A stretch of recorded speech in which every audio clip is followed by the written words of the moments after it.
Let's now go ahead and talk about the industry update. All right, where is the aviation industry at right now? So the high-level loss control and flight landscape looks like this. We already talked about the Icao manual on upset prevention recovery training. 2014, that was produced. The FAA has actually produced some new documents. We already talked about AC 120-109, and I just mentioned that 109A is now available. And also for the Part 121 operators, very good guidance has been provided on simulator training, and it's AC 120-111. So if you're trying to get your arms around where the FAA is at on upset prevention and recovery training to overcome loss control, these are two very good resources, and they're in perfect alignment and support the Icao manual on upset prevention and recovery training. EASA now has made regulation where it's required in initial and recurrent training to get upset prevention and recovery training.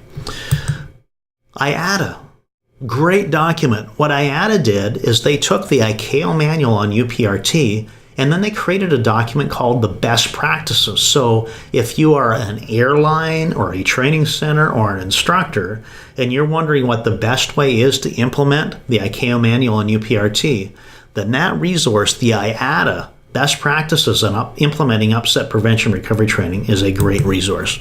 There's been other areas done. For example, the commercial aviation safety team, the statistics we looked at a little bit earlier, is they generated some fabulous enhancements. There's 19 safety enhancements that they put forward associated with airplane state awareness to help overcome and recognize and intervene in loss of control in flight events that are developing. The General Aviation Joint Steering Committee is also doing some effort and has done some work on loss of control.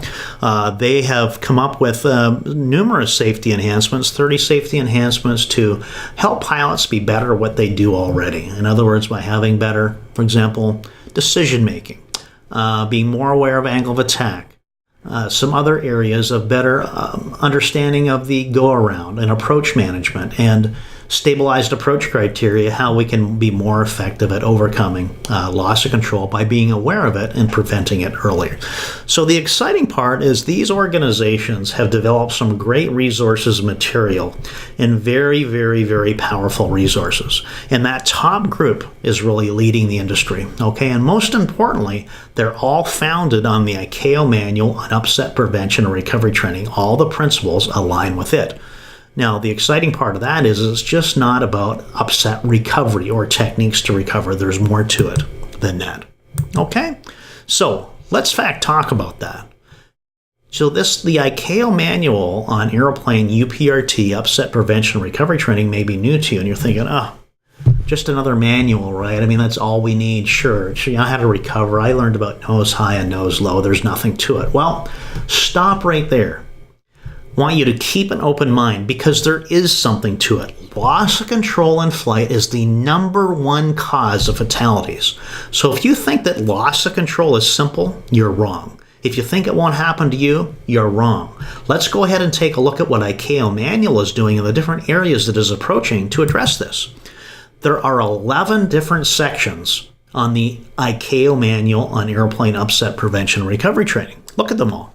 We need to have a better understanding. We as pilots right now, based on our current licensing done, fully qualified pilot, here's what we need to improve. We need to understand aerodynamics, better understanding of causes. We have to understand accident analysis. How did pilots get into situations to us, which may seem silly and would never happen to us, but they do happen to us. And we need to understand what they are. G-awareness. Okay, energy management. Okay, there's 3 forms of energy, right? There's potential, kinetic, and chemical. And how do we manage those in situations to be safer pilots? Flight path management.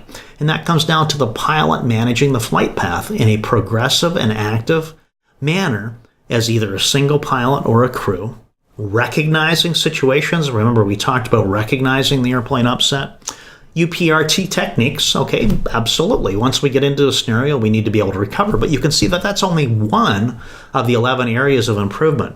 System malfunctions, dealing with our systems, understanding our systems. Automation mismanagement is often a situation that overcomes many of us, where we're not totally, what we feel, understanding what our airplane is doing or how it works in scenarios that are unusual. Specialized training, and then human factors. Human factors, to be honest with you, is probably one of the biggest areas when it comes to overcoming loss of control in flight.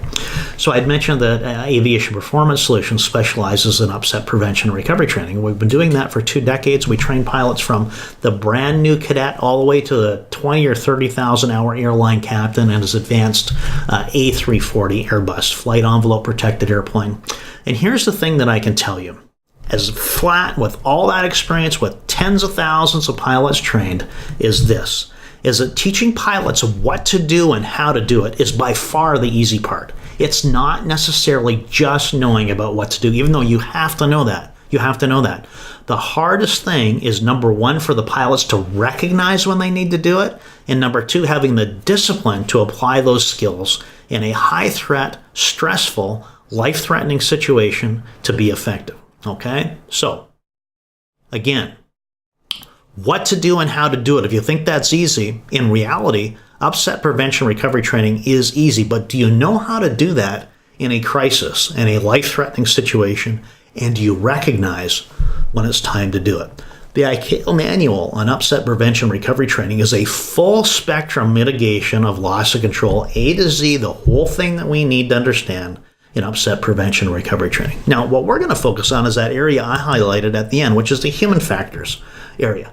Because at the end of the day, we as the human beings are the major problem in an airplane upset. Okay, so what we're going to look at today is going to be just a few areas of the human factors addressed by the Icao manual on UPRT. Okay, information processing, obviously, inattention and fixation, distraction. We're going to look at a fabulous video here just in a minute where I can guarantee you that you will be distracted in a 30-second video. There's no way for you to avoid it unless you've seen the video before.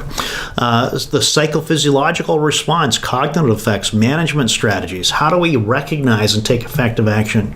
And then, of course, we've talked about the threat and error management, active monitoring and workload, and then single pilot resource management.